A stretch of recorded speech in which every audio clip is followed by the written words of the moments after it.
Okay, so Manisha, I can see Manisha. और मुझे बस कोई कोई नहीं दिख रहा है, बस मनीषा दिख रही है।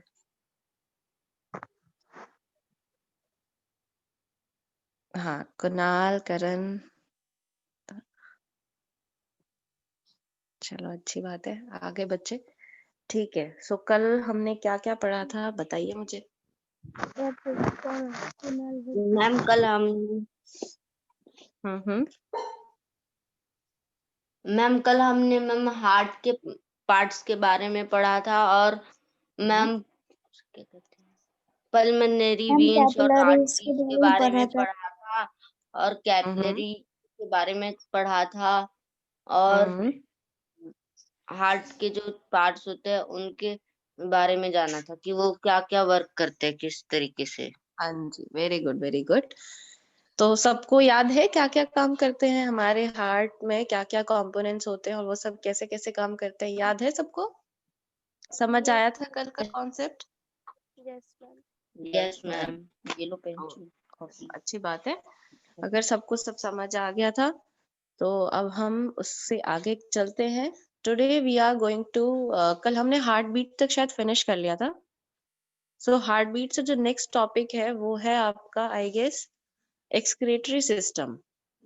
क्योंकि दोनों थोड़े से रिलेटेड है सारे, जैसे मैंने आपको बोला था, ये सिस्टम्स आपस में एक साथ फंक्शन करते हैं या आपस में काफी ज्यादा रिलेटेड होते हैं। सो उसी को हम आज कंटिन्यू करेंगे। आई होप आज और कल में आपका ये चैप्टर फिनिश हो जाएगा। ठीक है, so can you see the screen? Yes ma'am. Is this okay? Fine, visible to everyone, right? Yes, ma'am. Okay, fine. So this was the diagram which we studied yesterday, this the whole diagram, and I asked you also, if you know them very nicely then it will be helpful for you in the higher class, because in higher class also you are just going to repeat the same thing. आप high classes में भी यही चीजें पढ़ोगे but थोड़ा सा और detail में। ठीक है, तो अगर अभी आपको सारी चीजें अच्छे से समझ में आ जाएंगी तो आपकी हाई क्लासेस के लिए भी बहुत हेल्पफुल होगा। सो मैं एक बार फिर से थोड़ा सा इसको क्विकली बता देती हूँ कि इसमें सबसे पहले क्या क्या होता है। सो हमारे पास, आपको जैसे फिगर में भी दिख रहा होगा, ये दोनों पार्ट्स होते हैं, इनका साइज आप देखो, these are very bigger in size, ये दोनों, राइट? तो इसमें एक है वेना केवा, ये है वेना केवा जो कि अपर डायरेक्शन से, अपर बॉडी से सारा डीऑक्सीजनेटेड ब्लड लेकर आती है इस चैम्बर में। और ये है आपका इंफीरियर, मतलब एक ये सुपीरियर है, ये इंफीरियर है। बेसिकली आप याद रखो वेना केवा है ये, वेना केवा ये वाली जो है, ये लोअर बॉडी से सारा डीऑक्सीजनेटेड ब्लड लेकर आती है और यहाँ पर लाकर उसको फिल कर देती है। ठीक है, राइट एट्रियम में आपका सारा डीऑक्सीजनेटेड ब्लड रहता है। उसके बाद क्या होता है, उसके बाद ब्लड यहाँ से यहाँ फ्लो करता है, राइट? ब्लड यहाँ से यहाँ फ्लो करता है इस तरफ। This is your right ventricle. इसके बाद राइट वेंट्रिकल में जाने के बाद आपका ब्लड यहाँ से, ये आपको वाल्व दिख रहा होगा, यहाँ जाता है। ठीक है, ये है आपका पल्मोनरी आर्टरी। सो जो भी पल्मोनरी वर्ड है, this is actually a combination, it's a link between lungs and heart. So जो आपके यहाँ पर लंग्स बने होंगे उनके और हार्ट के बीच में जो कनेक्शन होता है वो पल्मोनरी आर्टरी या फिर पल्मोनरी वेन से होता है। सो यहाँ से आपका ब्लड जाता है लंग्स में। लंग्स में वही ब्लड आपका प्योर होता है, साफ होता है, उसमें ऑक्सीजन मिक्स होती है। और उसके बाद ये जो ऑक्सीजन वाला ब्लड होता है ये आपका जाता है पल्मोनरी वेन्स में। वेन से जाता है यहाँ पर, फिर जाता है लोअर वाले पार्ट में, और फिर यहाँ से आपको ये दिखाई दे रहा है, ये जाता है आयोटा में। आयोटा से ही आपकी बॉडी के डिफरेंट डिफरेंट पार्ट्स में, जो बॉडी के अपर पार्ट से वहां पर चला जाता है, और ये जो नीचे वाला पार्ट है यहाँ से लोअर बॉडी में डिफरेंट पार्ट्स में चला जाता है। तो इस तरीके से जो ब्लड का सर्कुलेशन है वो पूरी बॉडी में होता रहता है। ठीक है, ये हमने कल भी पढ़ा था, मैंने आपको फिर से थोड़ा सा बता दिया है। ये पूरा फंक्शनिंग है, इस तरीके से आपका ब्लड पंपिंग करता है हार्ट को, सॉरी जो हार्ट है वो ब्लड को पंपिंग करता है और आगे फॉरवर्ड मूव करने में हेल्प करता है, राइट? Now in the जी next मैम। page, हाँ जी, then we studied about heartbeat also. और heartbeat continuously आपका हार्ट अगर पंप करता रहता है, so it should be like that. आप सोचो अगर आपकी एज 12 है, so it is been pumping since last 10 years. so इस तरीके से कंटिन्यूअसली इट इज पंपिंग। और ऐसा होता है कि अगर आपका जो हार्ट है वो पंप करना बंद कर दे, कभी कभी जो बहुत सारे हार्ट अटैक और ये सारी चीजें होती है, ये इन्हीं हार्ट बीट में चेंजेस हो जाते हैं, आपका हार्ट प्रॉपर फंक्शनिंग नहीं करता है, उस वजह से हो जाता है। अगर ये चीजें रिकवर हो जाती हैं तब तो ठीक है, वरना there is a high case कि इसके बाद लाइफ खत्म भी हो जाती है। सो इसीलिए we should take care of certain things which is not good for health, जो आपकी हेल्थ के लिए अच्छी नहीं है वो नहीं लेनी चाहिए। और ये सारी चीजों को मेजर करने के लिए, हार्ट बीट को मेजर करने के लिए हमारे पास एक इंस्ट्रूमेंट होता है विच इज स्टेथोस्कोप। ये तो डॉक्टर के पास आपने देखा ही होगा। And this table, I have already given this table to you. आपको कुछ करना नहीं है, आपको बस एक हार्ट बीट मेजर करनी है, पल्स रेट मेजर करनी है जब आप रेस्टिंग सिचुएशन में हो और जब आप रनिंग कर रहे हो। सो ठीक है, आप चाहे तो इसको जरूर करके देखिए, it is not that difficult, right. And then या there is a line in this case, आप इसको जरा सा हाईलाइट कर लो। Each heart beat generates one pulse, right. So if you read this line carefully, you will find out कि जो heart beat है वो मान लो 1 मिनट में 72 पल्सेस को जनरेट करता है, ठीक है, 72 टाइम्स बीट करता है। वही जो बीट होती है वही आपको एक तरीके से पल्सेस के रूप में सुनाई देती है। सो आप ये कह सकते हो कि जो पल्स रेट है पर मिनट, वही वो एक तरीके से हार्ट बीट का रेट ही बताता है, ठीक है। इसीलिए इन दोनों को हम ऑलमोस्ट सेम तरीके से लेकर चलते हैं, right.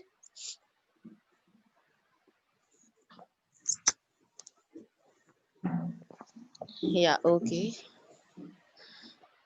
There is one more thing. If you see, there are some bacteria or some very small organisms around you. आपके आसपास बहुत सारे छोटे organisms होते हैं, उनकी बॉडी में आपकी तरह ऐसा नहीं होता है, हमारी तरह उनकी बॉडी में सर्कुलेटरी सिस्टम, रेस्पिरेटरी सिस्टम, ये सब नहीं होता है। अगर आपको याद हो, हमने लास्ट चैप्टर में पढ़ा था, क्या था वो, कॉकरोच।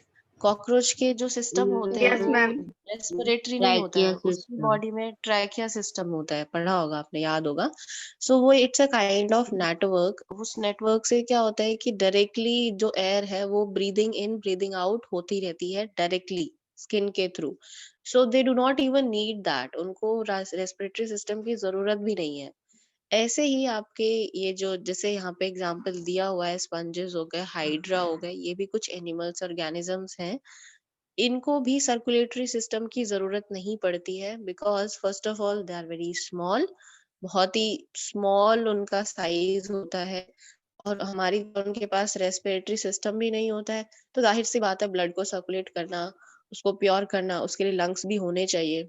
तो अब उनके पास लंग्स वगैरह भी नहीं होते हैं, इसलिए उनका सीधा सा सिंपल सा प्रोसेस होता है, जो भी वाटर होता है उनकी बॉडी में या जिस भी वाटर में वो रह रहे होते हैं, ठीक है, और वो डायरेक्टली उनकी बॉडी में एंटर करती रहती है, और जो वाटर होता है वो डायरेक्टली वेस्ट मटेरियल्स को बाहर निकालता रहता है।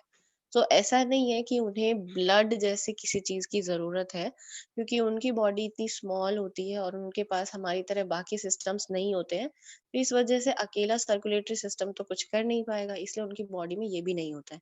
उनकी बॉडी बहुत ही सिंपल है, तो उनके पास डिफरेंट सिस्टम्स होते हैं। एक सिंपल सिस्टम होता है, वो डायरेक्टली हवा से ब्रीदिंग कांटेक्ट में रहते हैं, तो उनकी सारी चीजें जो वेस्ट मटेरियल होते हैं वो सब सिर्फ वाटर से, पानी से ही बाहर निकल जाते हैं, मतलब उनको हमारी तरह प्यूरिफिकेशन की जरूरत नहीं पड़ती है, ठीक है। So now let us study the excretory system in animals. Excretion क्या होता है? हाँ जी बताओ, एक्सक्रीशन का मतलब क्या होता है? वेट एक मिनट। वेस्ट मटेरियल को मैम, वेस्ट मटेरियल को बाहर निकालना। हाँ जी, बेसिकली एक्सक्रीशन का मतलब होता है कि कुछ भी डिसएडवांटेजेस चीजों को, वेस्ट चीजों को आपकी बॉडी से सेल्स से बाहर निकालना, इसी चीज को हम बोलते हैं एक्सक्रीशन। एक्सक्रीशन इज बेसिकली बाहर निकालना। अब आप बाहर तो यूजफुल चीजों को नहीं निकालते, जो आपके वेस्ट प्रोडक्ट होते हैं, वेस्ट मटेरियल्स होते हैं या डिसएडवांटेजियस मटेरियल होते हैं, उन सबको ही तो बाहर निकालते हैं। अब तो यही जो प्रोसेस होता है ये आपका होता है excretion. In fact if I precisely से, तो सिर्फ ऐसा नहीं है कि डाइजेशन में ही आपके वेस्ट मटेरियल बाहर निकलते हैं। और वेस्ट मटेरियल का मतलब सिर्फ एक ही चीज नहीं होती है। जो आप एक्सेल करते हो कार्बन डाइऑक्साइड, वो भी एक तरीके का वेस्ट मटेरियल ही होता है। तो आप यहाँ से ये समझो कि जो CO2 का रिमूवल है उसको भी आप एक्सक्रीशन में काउंट कर सकते हो। ठीक है। सो CO2 का बॉडी से बाहर निकलना, आप फूड खाते हो, इनटेक करते हो, अनडाइजेस्टेड फूड आपकी बॉडी से बाहर निकलता है, इस प्रोसेस को हम इजेशन बोलते हैं, राइट। ये हमने पढ़ा है न्यूट्रिशन इन एनिमल्स में। इंजेशन, इजेशन, ये सब डाइजेशन के ही प्रोसेस होते हैं। इंजेशन का मतलब फूड को इनटेक करना और इजेशन का मतलब फूड को आउट ऑफ द बॉडी लेकर जाना। सो ये सारे different processes we have already studied. तो अगर आपको याद नहीं है तो please go through all the previous chapter also. अब nutrition in animals and plants एक बार जरूर पढ़ लेना, वो थोड़ी सी हेल्प कर देगा इसमें। नाउ द क्वेश्चन अराइजेस कि पहली बात तो ये कि अनवांटेड मटेरियल्स आते कहाँ से हैं। हम तो सारी चीजें अच्छी खाते हैं, हमारे पास तो सारा वांटेड फूड ही होता है। So how do we get these unwanted material, right? And the second thing is, how do they come out of your body? So these are the two questions which we are going to find now. ठीक है। सो पहली चीज तो ये कि आपकी body में जो भी फूड है, उस फूड की जरूरत क्या है, ये इंपॉर्टेंट है। Why do we take food, ये हमने लास्ट चैप्टर में पढ़ा था। वी डू टेक एनर्जी के फूड लिए। बस एनर्जी के लिए। Very good. क्योंकि उसमें क्या होता है, फूड बेसिकली जो ऑक्सीजन है दैट हेल्प्स उस फूड को सेल्स में मिक्स कर देती है और सेल्स को एनर्जी देती है। तो फूड की जरूरत इसीलिए बढ़ती है कि आपकी बॉडी को एनर्जी चाहिए। बेसिक जो फंडा होता है ये वो यही होता है कि आपकी बॉडी को एनर्जी मिल जाती है, न्यूट्रिएंट्स मिल जाते हैं, जिससे कि आप ग्रो करते हो, बड़े होते हो। तो फूड की जरूरत है इसलिए। ठीक है। लेकिन इस पूरे फंक्शन में, क्योंकि ऑक्सीजन जब फूड को उसमें मिक्स, ऑक्सीजन मिक्स होती है जब, और आपको अगर वो रिएक्शन याद हो तो ऑक्सीजन सेल्स में मिक्स होके एक और प्रोड्यूस करती है, वाटर प्रोड्यूस करती है और CO2 प्रोड्यूस करती है।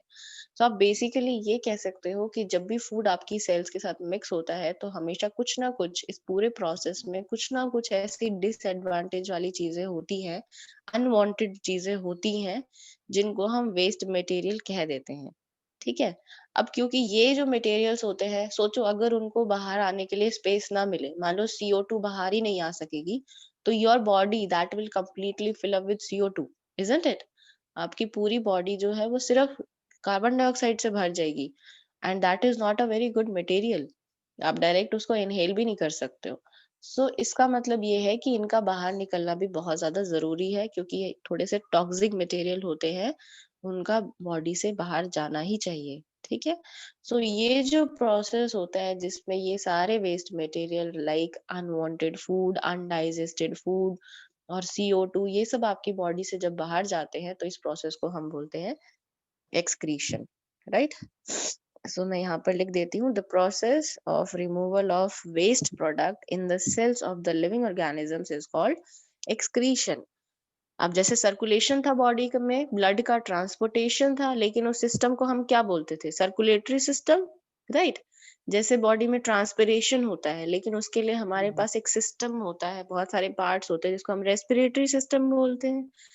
जैसे डाइजेशन एक प्रोसेस होता है और उस प्रोसेस में बहुत सारे पार्ट्स इन्वॉल्व होते हैं जिनको हम डाइजेस्टिव सिस्टम बोल देते हैं।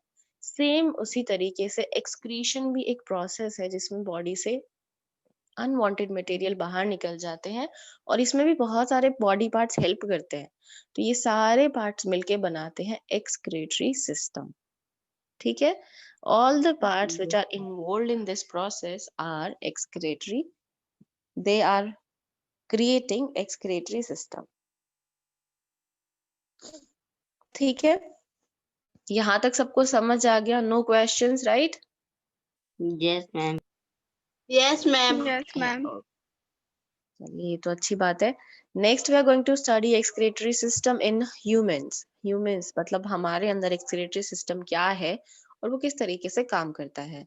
सबसे पहले जो वेस्ट होते हैं आपकी बॉडी में डिफरेंट तरीके से ब्लड में भी CO2 मिक्स होती है और आप इनहेलिंग एक्सहेलिंग में भी CO2 जो प्रोड्यूस होती है वो आपकी बॉडी से बाहर निकलनी चाहिए। ब्लड में जो वेस्ट मटेरियल है स्पेशली CO2 जो है वो भी बाहर निकलनी चाहिए। अब वो बाहर कैसे निकलती है ये है क्वेश्चन। तो एक तरीके से आप ये समझो कि जैसे हम ये आपने 6th ग्रेड में आई गेस पढ़ा होगा सेपरेशन ऑफ मिक्सचर्स। अगर किसी को याद हो तो सेपरेशन ऑफ मिक्सचर एक 6th ग्रेड का एक चैप्टर था जिसमें यस आप मैम। बहुत सारे सेडिमेंटेशन फिल्ट्रेशन और पता नहीं क्या क्या मेथड यूज करते हैं मिक्सचर्स यस को मैम साफ यस। सेपरेट करने के लिए, है ना।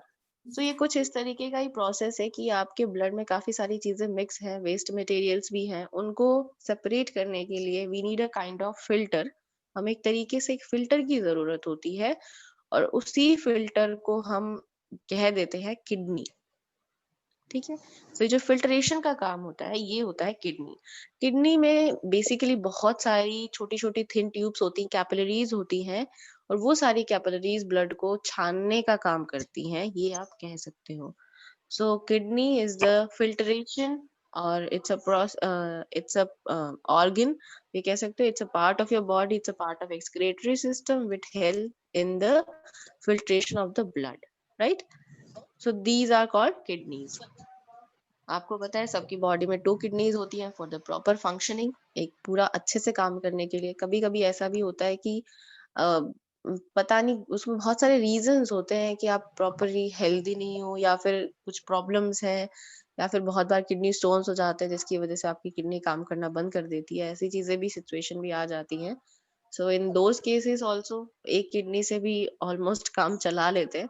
It's not like that but you are provided with 2 kidneys, तो इसका मतलब दोनों का ही काम होता है, दोनों ही जरूरी हैं। ठीक है। अब होता क्या है उसके अंदर ये हम देख लेते हैं। जैसे ही ब्लड इन दोनों किडनीज में पहुंचता है, सबसे पहले तो जो ब्लड है that is full of CO2 and some waste materials also. ये होता है उसमें एक कुछ सॉल्ट मिक्स होते हैं। जैसे आप वो जो रेस्पिरेशन में हमने पढ़ा था कि ऑक्सीजन सेल्स में फूड को मिक्स करके एनर्जी प्रोवाइड करता है, उसके साथ CO2 को प्रोड्यूस करता है, वाटर को प्रोड्यूस करता है। इन सारे प्रोसेस में कुछ वेस्ट मटेरियल लाइक सॉल्ट हो गए, एक्सेसिव सॉल्ट होते हैं या फिर एक्सेसिव वाटर होता है और ये जो क्या बोलते हैं CO2 होती है। ये दोनों ही सारे ही मटेरियल्स एक तरीके से मिक्सअप होते हैं।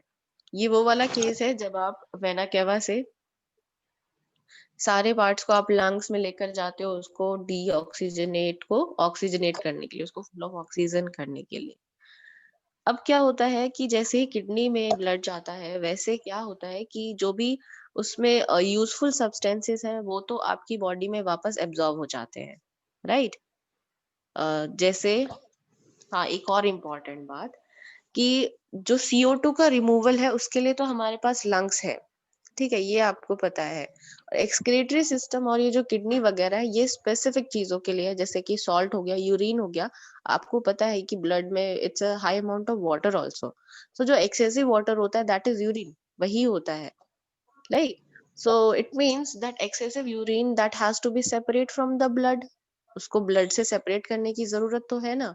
वो जो सेपरेशन का काम होता है it is done by kidney. तो किडनी यही काम करती है कि जब ब्लड लोअर बॉडी में जाता है, लोअर बॉडी में, तो वहां पर जो किडनी है प्रेजेंट है, तो वो किडनी क्या करती है कि जो भी उसमें यूजफुल मटेरियल होते हैं ब्लड में उसको तो वापस बॉडी में मिक्स करने देती है, like they simply absorb in the body. जो भी अनवांटेड मटेरियल होते हैं, वेस्ट मटेरियल होते हैं, it becomes a kind of urine. Urine आपका वेस्ट मटेरियल ही होता है और वो किडनी उस चीज को रोक लेती है, उस चीज को स्टोर कर लेती है, उस वेस्ट मटेरियल को, right. Excessive water, excessive salt, urine में यही मिक्स होता है बेसिकली। एक्सेसिव वाटर, सॉल्ट, ये सब चीजें होती हैं। उन सब चीजों को वहीं पर किडनी फिल्टर कर लेती है, बाकी जो वांटेड चीजें होती है उनको वापस ट्रांसफर कर देती है। उसके बाद ये जो अनवांटेड मटेरियल होता है ये आपका जाता है किडनी से यूरिनरी यूरिनरी ब्लैडर में। ठीक है, मैं इसको हाईलाइट कर देती हूँ। सबसे पहले तो the waste which is present in the body that need to be removed, and this is done by the blood capillaries in the kidney. So blood में जो waste material है like excessive water, salt, जो भी चीज extra amount में present है वो सब किडनी ही फिल्टर करती है। ठीक है, अब किडनी क्या करती है, जो यूजफुल सब्सटेंसेस है they are brought back in the blood, वो वापस ब्लड में बॉडी में मिक्स कर देती है, और जो भी अनवांटेड या वेस्ट प्रोडक्ट होते हैं वो रिमूव कर देती है in the form of urine. अब यूरिन कहाँ से कैसे ट्रैवल करता है that we are going to study in the next page. Yeah, we are here. Okay, so this is your excretory system. ये आपने शायद पहले देखा हो ये फिगर। हम अभी तक रेस्पिरेटरी सिस्टम पढ़ चुके हैं। We have studied respiratory, digestive system, circulatory system.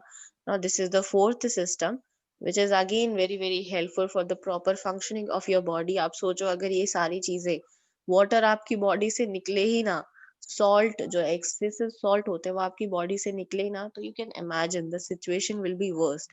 So continuously आपकी बॉडी से ये वेस्ट प्रोडक्ट निकलना जरूरी है, राइट। सो आप इसको एक स्ट्रक्चर को हम देख लेते हैं। First of all you have ये आपका ये वाला जो है दिस इज वेन, ये आपकी वेन है, this is your artery, they are connected to the kidneys. Obviously ये तो आपके कनेक्टेड होंगे क्योंकि इन्हीं के थ्रू ब्लड आएगा, राइट। सो जो भी ब्लड होता है वो किडनीज में जाता है, दे सिंपली फिल्टर देम। और ये किडनी को आपको बहुत ही छोटा सा वर्जन दिखाया हुआ है, एक्चुअली अगर आप डिटेल में देखोगे तो किडनी के अंदर भी बहुत सारे छोटे छोटे पार्ट्स होते हैं। ठीक है, इसके अंदर भी बहुत सारी कैपिलरीज होती हैं, ट्यूब्स होती हैं जो एक्चुअली फिल्टरेशन में हेल्प करती हैं। फिर यहाँ से जो आपका एक्सेसिव वाटर होता है in the form of urine, that simply travels down and it stage here, right. It stage here, urinary bladder. So bladder में यूरिन एक्सेसिव वाटर स्टोर होता रहता है। इट्स अ कहाँ गया, हाँ, it is stored in the bladder. और ये जो आपके पाइप्स दिख रहे हैं आपको जिनके थ्रू ब्लड यहाँ पे आता है, this is known as ureter. ठीक है, इसको हम यूरेटर बोलते हैं। जहां पर आपका एक्सेसिव वाटर स्टोर होता है दैट इज यूरिनरी ब्लैडर। उसके बाद इट्स लाइक ये जो स्ट्रक्चर है दिस इज यूरेथ्रा, और ये एक ओपनिंग है जहां से यूरिन बाहर निकलता है। सो बेसिकली ये सारे जो पार्ट्स हैं ये सब मिलके बनाते हैं एक्सक्रीटरी सिस्टम, राइट। ठीक है, जो अडल्ट ह्यूमन बीइंग होते हैं, एक अडल्ट ह्यूमन होता है, इज नेचुरली वो normally 1 to 1.8 litre of urine एक दिन में पास आउट करता है। मतलब एक दिन में हम इतनी बार वॉशरूम जाते होंगे, यू कैन इमेजिन कि ऑलमोस्ट 1 to 2 लीटर जो भी एक्सेसिव वाटर है वो हमारी बॉडी से बाहर निकलता है। ठीक है, सो यू कैन इमेजिन कि ये कितना इम्पोर्टेंट है। इसकी इम्पोर्टेंस को समझना बहुत जरूरी है, क्योंकि सोचो अगर आप ये जो एक्सेसिव वाटर है, वेस्ट वाटर है, अगर ये नहीं निकलेगा बॉडी से, it stage in the body, so your body will not even function at all, body काम ही नहीं कर पाएगी। इसलिए जो भी वेस्ट प्रोडक्ट है उसको बाहर निकलना बहुत जरूरी है। सो किडनी बेसिकली पूरा हेल्प करती है इस प्रोसेस में। जो भी एब्जॉर्प्शन का काम होता है, अच्छे प्रोडक्ट होते हैं उनको वापस ब्लड में मिक्स करने देती है, और जो भी इम्प्योर एक्सेसिव वाटर सॉल्ट होते हैं उनको यहाँ से पास करके यहाँ स्टोर करती रहती है। जब ये आपका यूरिनरी ब्लैडर फुल हो जाता है then you actually need to go for washroom। उसके बाद there is a opening and then that's how your waste product is coming out of the body। and ये सारे आपके बॉडी पार्ट्स, डिफरेंट पार्ट्स मिलके बनाते हैं एक्सक्रीटरी सिस्टम। ठीक है, सबको सारे फंक्शन समझ आ गए, हर एक पार्ट का फंक्शन समझ में आ गया? Yes ma'am. Yes ma'am. Any questions? किसी को कोई क्वेश्चन है? No ma'am. No ma'am. चलिए, No, fine, ma'am. Very good. Now you can see this line, a human being normally in a day we are passing almost 1 to 1.8 liter urine which is completely waste product। तो एक दिन में इतना urine you can see, imagine कि इतना हम excrete करते हैं। and good thing is there is not so complexity in the urine। Urine बहुत ही सिंपल सा प्रोडक्ट है, इसमें 95% वाटर होता है, देन 2.5% अदर वेस्ट प्रोडक्ट होते हैं, 2.5% यूरिया होता है। So this is basically the excessive waste product which is present in your body वो सारे मिक्सअप होके यूरिन का फॉर्म ले लेते हैं and that's how it comes out of your body. So इसको थोड़ा सा हाईलाइट कर लो. आपके पास ये क्वेश्चन हो सकता है कि यूरिन में एक्चुअली क्या होता है, what does it made up of. ठीक है. या अनदर ऑप्शन, जैसे अभी हमने पढ़ा है कि लंग्स क्या करते हैं, CO2 को बाहर निकालते हैं. फिर हमने क्या पढ़ा कि एक्सक्रीटरी सिस्टम क्या करता है, आपकी बॉडी से एक्सेसिव वाटर, सॉल्ट और यूरिया को बाहर निकालता है. अब एक और यहाँ पर क्वेश्चन आता है कि समर्स में we do sweat a lot, बहुत ज्यादा पसीने आते हैं. What is that? वो क्या है?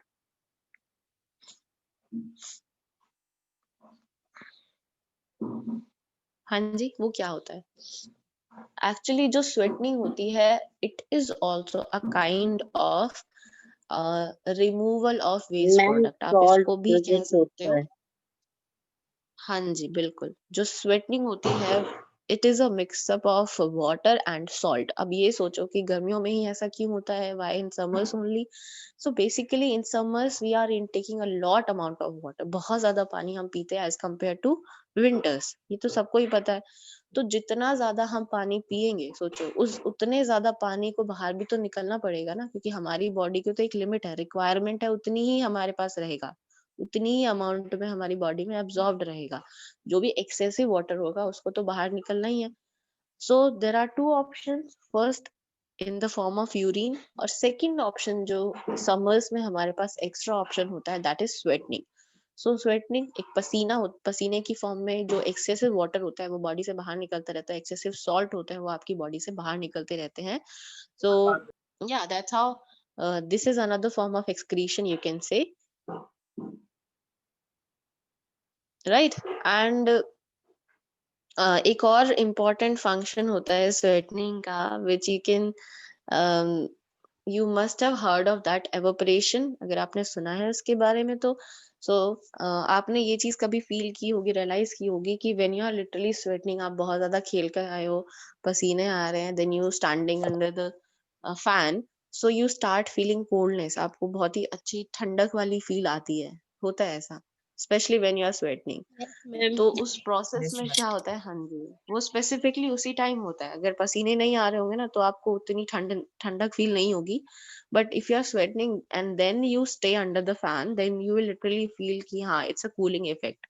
सो it is because of the process of evaporation. Evaporation क्या है? It is basically the water, it is getting evaporate, वो वेपराइज फॉर्म में कन्वर्ट होता रहता है and it gives a kind of cooling effect. जो वेपराइजेशन का प्रोसेस होता है तो वो जो इफेक्ट होता है वो कूलिंग इफेक्ट को प्रोड्यूस करता है. इसीलिए जो समर्स में पानी रखते हैं ना मटके में, वो मटके वाला यस पानी इज वेरी कूल, वो बहुत ज्यादा ठंडा होता है. उसका रीजन यही होता है कि जो वो मटका बना हुआ होता है, it is made up of soil. उस सॉइल में हल्के हल्के, आप ये कह सकते हो कि स्पेस होता है जहां से पानी रिस रिस के थोड़ा बहुत, नॉट दैट मच, वो थोड़ा बहुत वहां से क्रॉस करके बाउंड्री पे आ जाता है. और फिर जैसे ही पंखा चलता है तो वो जो पानी होता है वो एवोपरेट हो जाता है और वो कूलिंग इफेक्ट को प्रोड्यूस करता है, जिस वजह से मटके का पानी ठंडा रहता है, राइट.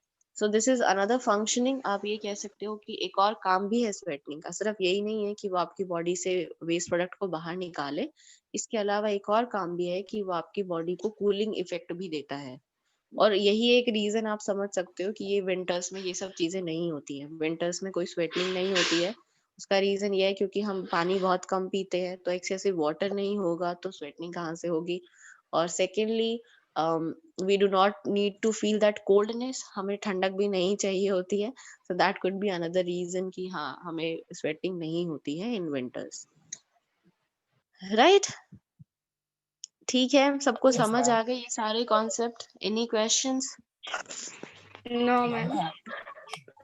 या ओके. सो यहाँ पर, हाँ जी, मैम स्क्रीन नहीं दिख रही है. किसको नहीं दिख रही है स्क्रीन?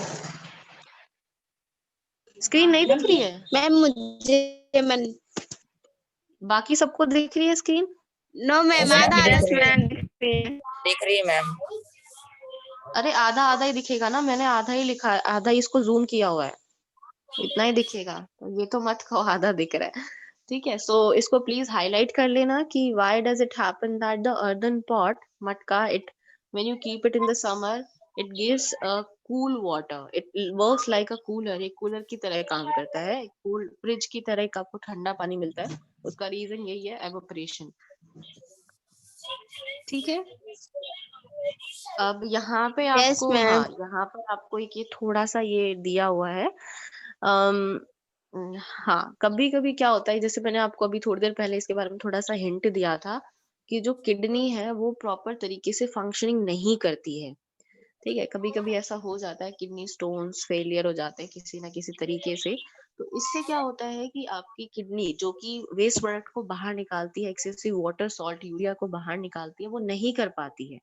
तो आपके ब्लड में ये सारी चीजें इकट्ठी होती रहती हैं, वेस्ट प्रोडक्ट इकट्ठे होते रहते हैं. अब उन प्रोडक्ट को बाहर निकालना बहुत जरूरी है, otherwise the person can die also. वो इंसान मर भी सकता है. तो इसको बाहर निकालने के लिए हम एक आर्टिफिशियल तरीके का यूज करते हैं, जिसको हम बोलते हैं डायलिसिस. ठीक है, इसको हम बोलते हैं डायलिसिस. तो आप इसको यहाँ पर इस बॉक्स में पढ़ लेना. ये डायलिसिस का प्रोसेस होता है. आपने सुना होगा इस वर्ड के बारे में कहीं ना कहीं, कि डायलिसिस के प्रोसेस पर है कोई इंसान, क्योंकि उसकी किडनी फेल हो गई है. तो जो किडनी अगर अच्छे से काम नहीं कर पाती है, लेकिन प्रोडक्ट तो बाहर निकालना जरूरी है ना. अगर किडनी काम नहीं कर रही है तो इसका मतलब ये थोड़ी कि छोड़ दो इंसान को, कोई बात नहीं, चलता रहेगा, ऐसा नहीं है. उस वेस्ट प्रोडक्ट को बाहर निकालना बहुत ज्यादा जरूरी है. अगर किडनी वो काम नहीं कर रही है, तो आजकल हमारी मेडिकल साइंस ने इतनी ज्यादा डेवलपमेंट कर ली है कि हमारे पास हर चीज का इलाज है. तो हमारे पास एक ऑप्शन होता है डायलिसिस का. हालांकि ये थोड़ा सा कॉस्टिव होता है, मतलब कॉस्ट बहुत ज्यादा होता है इस प्रोसेस का. एक बार के डायलिसिस के लिए आपको काफी पैसे देने पड़ते हैं. सो कॉस्ट इफेक्टिव तो नहीं है, लेकिन हाँ ये है, it is as good as serving your body. आप ये कह सकते हो कि आपकी बॉडी को सेफ रखने के लिए जरूरी है. तो डायलिसिस में क्या करते हैं, वो आर्टिफिशियल तरीके से किडनी का काम करते हैं. बाहर से वो एक कुछ इस तरीके के पाउचेस वगैरह लगाते हैं जो बिल्कुल किडनी की तरह काम करते हैं, और आपकी बॉडी से वेस्ट प्रोडक्ट को बाहर निकालते हैं. ठीक है. सो या दैट्स ऑल अबाउट डायलिसिस. और आजकल तो हमारे पास इतने सारी चीजें हैं, ऑलमोस्ट हर चीज का इलाज है हमारे पास. इवन कैंसर जो पहले नहीं था, अभी भी उसका, अब तो है, उसका इलाज भी हमारे पास, कीमोथेरेपी, ये वो.